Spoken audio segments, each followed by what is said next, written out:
That was Michael Anthony, okay? 100% dedicated, never did anything to hurt those guys, and they tried to hurt him again and again and again. He held his tongue for over 40 years. Michael Anthony, the man who stood beside Eddie Van Halen on some of the biggest stages in rock history, spent decades absorbing insults, exclusions, and betrayals without ever firing back in public. Now, at 70 years old, the silence is finally breaking, and what he's revealing is forcing longtime fans to reconsider everything they thought they knew about the brotherhood behind one of the greatest rock bands of all time. For most of his career, Michael Anthony was the steady hand nobody talked about. While Eddie Van Halen redefined what a guitar could do and David Lee Roth commanded every spotlight with his theatrical bravado, Anthony quietly held the low end together, night after night, tour after tour. He wasn't the flashiest member of Van Halen, but according to nearly everyone who worked alongside the band, he may have been the most dependable. And that dependability, as it turns out, came at a staggering personal cost that Anthony is only now willing to discuss openly. Anthony's path into Van Halen began far from the stadiums he'd eventually fill. Raised with a musical father who played trumpet, young Michael found his own voice on bass guitar as a teenager in Southern California, determined to stand apart from friends who all seemed to gravitate toward guitar or drums.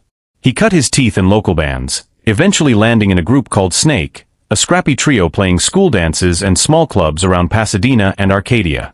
It was through this local circuit that Anthony crossed paths with two brothers named Alex and Eddie Van Halen, whose band Mammoth was searching for a new bass player after their previous one departed. A jam session, reportedly held in a garage, sealed the deal. Anthony's energetic playing and his high, piercing backing vocals gave the group something it didn't have before, and soon Mammoth became Van Halen, with Anthony locked in as the fourth and final piece of what would become one of rock's most iconic lineups. In the earliest years, by most accounts, Anthony was treated as a true equal. Former Van Halen manager Noel Monk, who chronicled the band's chaotic rise in his memoir Runnin with the Devil, described Anthony as sharing equally in both the debts and the profits during the band's formative period, participating fully in business decisions the way any founding member would expect to. But as the band's fame exploded through the late 70s and into the multi-platinum success of albums like Women and Children First and Fair Warning, the internal power structure began to shift, and not in Anthony's favor. The moment that changed everything, according to Monk's own account, arrived during the 1984 tour, at the peak of Van Halen's commercial dominance. The album 1984, with hits like Jump and Panama, had turned the band into a genuine cultural phenomenon. But behind that success, Monk claims Anthony was pressured into signing away his future songwriting credits and royalties, presented with legal paperwork backstage, just hours before a show, with his three bandmates reportedly standing over him as he signed. The agreement was retroactive, meaning Anthony lost credit not just for future work, but for the very album that was breaking records at that moment. 4 decades afterward, as 1984 continued to sell in the millions and Van Halen's catalog was repackaged, reissued, and licensed again and again, Anthony's name and his rightful share simply weren't part of the equation. He has said publicly in later interviews that he went along with it because keeping the band together and continuing to make music mattered more to him than a fight he feared could end it all. That kind of quiet self-sacrifice defined much of Anthony's tenure in Van Halen. He toured relentlessly, recorded faithfully, and rarely, if ever, aired grievances to the press, even as tensions among his bandmates grew louder and more public. But loyalty, as Anthony would eventually discover, doesn't always get returned in kind. The deepest wound, by Anthony's own admission, didn't come from lawyers or contracts. It came from Eddie Van Halen himself.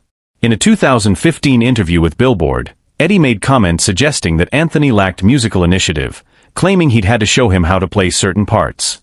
For a musician who had spent decades locking in behind Eddie's guitar work and delivering the vocal harmonies that became a signature of the band's sound, the remarks landed as both false and deeply personal.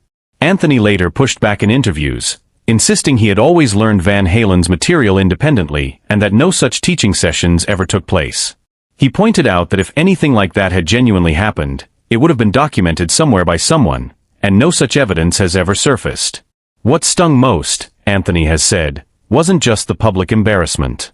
It was that the criticism came from someone he'd known since he was a teenager, someone he'd once considered family. The erosion of Anthony's role didn't happen all at once. It crept in gradually, the way most quiet betrayals do. By the time Van Halen recorded their 1998 album Van Halen 3, Anthony appeared on only a handful of the 11 tracks, with Eddie handling bass duties on the rest. When the band released a greatest hits compilation in 2004 featuring new material, Anthony's contribution was reduced to backing vocals alone. Even during the celebrated Sammy Hagar reunion tour that same year, Anthony was reportedly required to accept a smaller financial cut and sign on essentially as a hired musician rather than a full band partner, a stark departure from his original standing as a founding member. Then, in 2006, came the moment that many consider the true end of Michael Anthony's story with Van Halen. Eddie decided to replace him with his own teenage son, Wolfgang Van Halen. What makes this particularly painful, according to Anthony's later interviews, is how he found out. There was no phone call. No sit-down conversation acknowledging nearly 3 decades of shared history. Instead, Anthony learned about his own replacement largely through rumors and online chatter, piecing together his fate the same way any outside fan might have. For a man who had helped build the band from a garage jam session into a global phenomenon, the silence felt like the cruelest possible ending. Yet Michael Anthony's story didn't end there, and in many ways, what came next revealed his character just as clearly as what he endured. He reconnected with Sammy Hagar, and together they built a second chapter that gave Anthony the creative respect he'd been missing. Projects like The Other Half let the two revisit Van Halen's catalog on their own terms, while the supergroup Chickenfoot, formed alongside guitarist Joe Satriani and drummer Chad Smith, proved that Anthony's musicianship stood on its own, far outside the shadow of his old band. Chickenfoot's self-titled debut cracked the top 10 on the Billboard 200, and later, Sammy Hagar and The Circle carried the momentum even further, with their album Space Between reaching number 4 on the charts in 2019. None of this erased what happened, but it demonstrated that Anthony's value as a musician was never in question, no matter what had been said about him. Eddie Van Halen's death in 2020 reopened old wounds and briefly offered a glimmer of hope. Talk of a tribute tour began circulating, with drummer Alex Van Halen reportedly reaching out to former collaborators, including Anthony and David Lee Roth. Joe Satriani was even considered as a possible guitarist for the project. But the reunion fractured before it could take shape. Roth reportedly resisted certain aspects of how the tribute would honor Eddie's memory, and Alex's declining health following a back injury made a physically demanding tour increasingly unrealistic. Anthony has confirmed he was contacted and expressed genuine interest, but the logistical and emotional hurdles proved too great. The reunion many fans had hoped for, the one that might have given Anthony some sense of closure, never happened.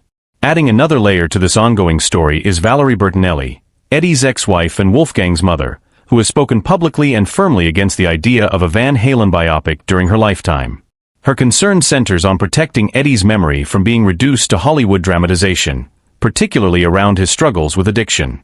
Wolfgang himself has echoed a similar sentiment, choosing to honor his father through his own music with Mammoth WVH rather than nostalgia-driven spectacle, while also pushing back publicly against what he views as toxic corners of Van Halen fandom that demand a classic lineup reunion without regard for the real relationships involved.